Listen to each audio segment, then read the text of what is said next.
Hello and a very good morning. Welcome to Rajya Sabha Television on this big day. Of course, Finance Minister Arun Jaitley will present his maiden budget, of course, in just a bit at 11 a.m. scheduled time, of course, in the Lok Sabha. And ahead of presenting the budget, Jaitley, along with the Minister of State for Finance, Nirmala Sitharaman, met President Pranab Mukherjee and briefed him on the main feature of the budget to be presented. Budget documents have arrived at Parliament House amid tight security. The Finance Minister is also to brief the Union Cabinet on the budget before it is presented in Parliament. A copy of the budget will be tabled in the Upper House at 1:30 p.m.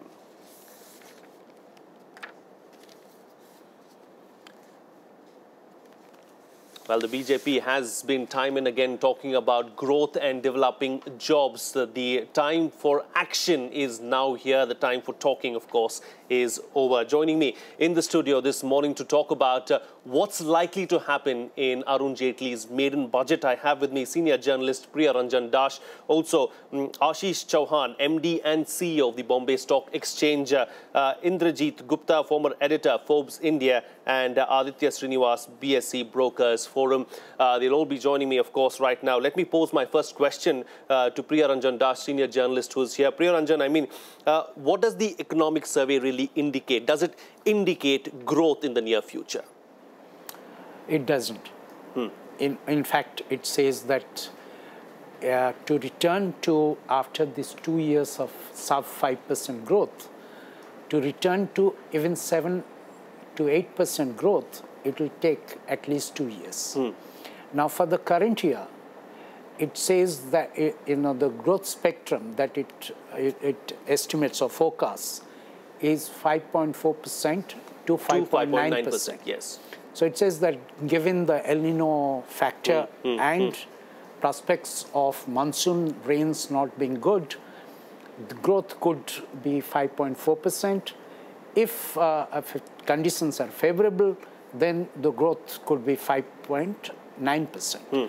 Now, 5.9% is highly optimistic given the current economic situation. 5.4% is also looks very difficult because we know that for the last year, the GDP growth rate, which was earlier estimated at 4.9%, has been revised downward to 4.7%, and the previous year, it is 4.5%. Now, together for 2 years, sub 5% growth hasn't happened since 1986, 87, Exactly. 87, 88. Yes. So to come out of that so soon would be almost an impossible task. And it will be optimistic to think about a 5.9% growth during the current year. 5.4% also looks optimistic, I would say. Yes, yes, it does look extremely optimistic. But no, that is because if you look at it this year, agriculture growth after record production last year of food grain, pulses, oilseed, and what have you, this year agriculture growth is going to take a very severe beating. Yes. In any case. Yes. And so there will be a sharp decline in agriculture growth. Although the share of agriculture in overall economy has dropped to 13.5%, it has an impact, as we know, on industry and other sectors. It does. And in any case, industrial growth hasn't been recovering, fast enough. There has been a little pickup, not a pickup, but I would say a little sign of some recovery in April. One doesn't know whether that will sustain for the subsequent months. And in the services sector, we've had over 10% growth in the high growth phase. Now, services sector too has suffered, and the real services sectors, which are trade, hotel,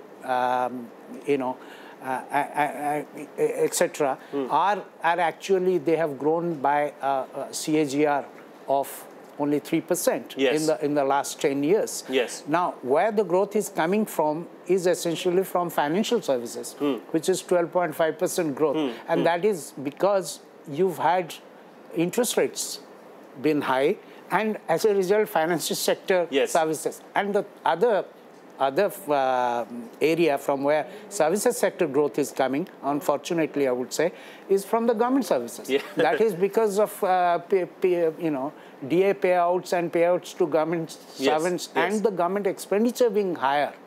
So that's an artificial kind of growth. It's not really so. The economy is not in a condition.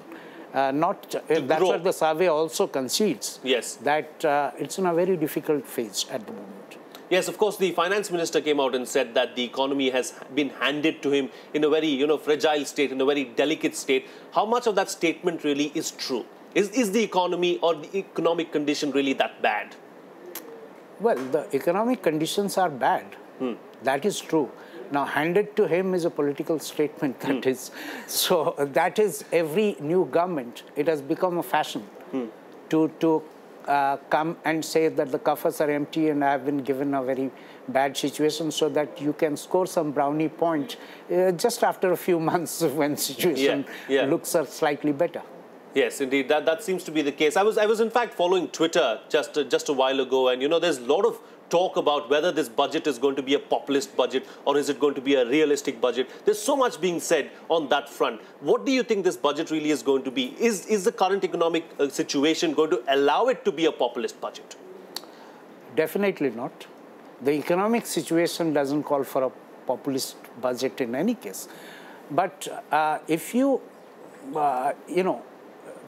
look at the situation,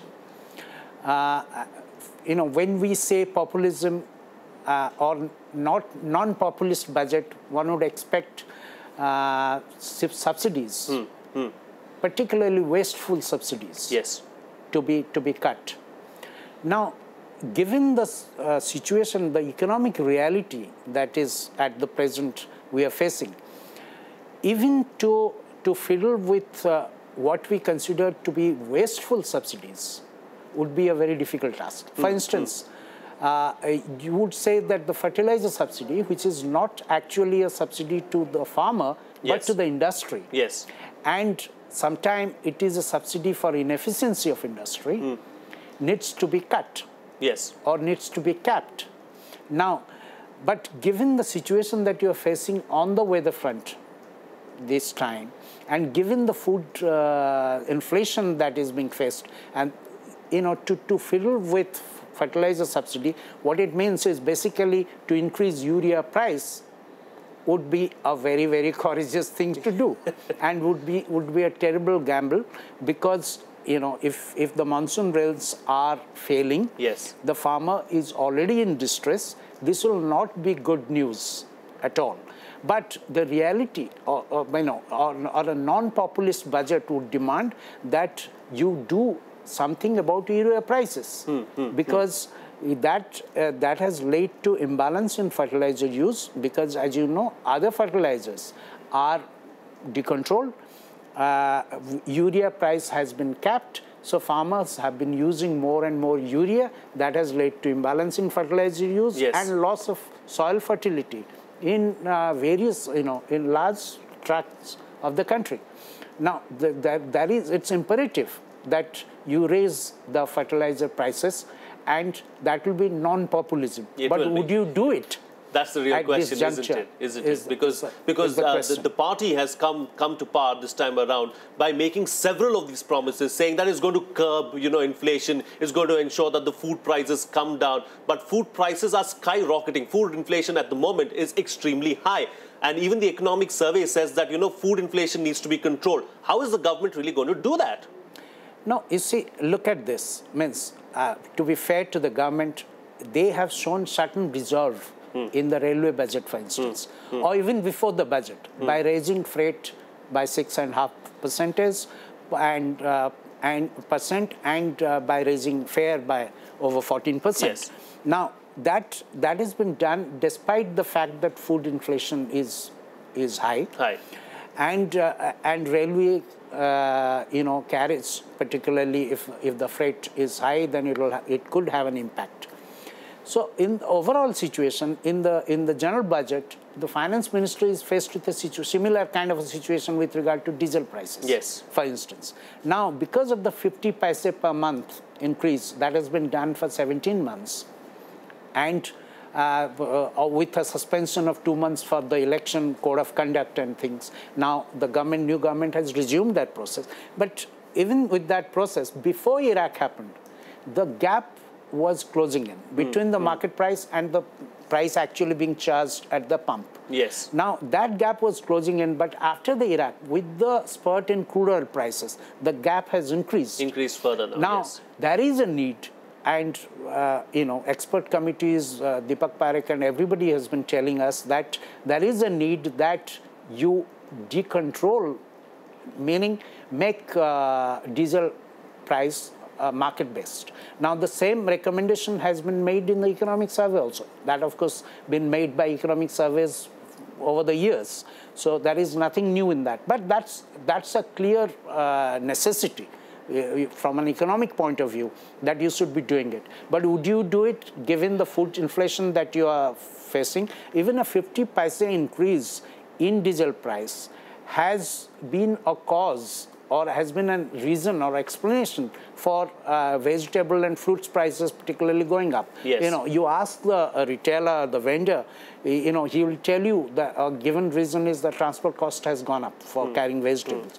Now, if you do that, because most of your transport is dependent on diesel, number one. Number two, if you are facing a drought condition, then the pump sets, last time you had difficult weather condition, the government in fact offered 1,000 rupees subsidy on every diesel pump set. Yes. That is to tell the farmer that, okay, there is some support available to you. If the rains are failing, you could. So, would you be doing what it requires to be done on the diesel front, for instance? Now, forget cooking gas, forget kerosene, which hasn't been raised for years. And given the reality of this country, given that it's the poor man's fuel, I don't know whether that should even be touched. Certainly, of course. So populism and realism, both have to be. Well, populism and realism both have to be implemented in this budget is how our guest Priya Ranjan Dash is putting it, of course. Let's quickly go across to our correspondent Neelu Vyas, who's joining us with Kolkata, who's standing by with a guest. Over to you, Neelu.